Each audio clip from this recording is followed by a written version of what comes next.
আবে পারলি আমাকে নিচে নামাতে? পারলি না তো কি করলি? শোন, তুই কেন, তোর গড ফাদার এলেও কিচ্ছু করতে পারবে না।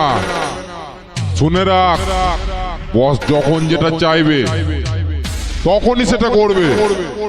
কোনো মাইকেলাল এখনো পর্যন্ত জন্ম নেয়নি যে আমাকে আটকায়। থাকলে আয়।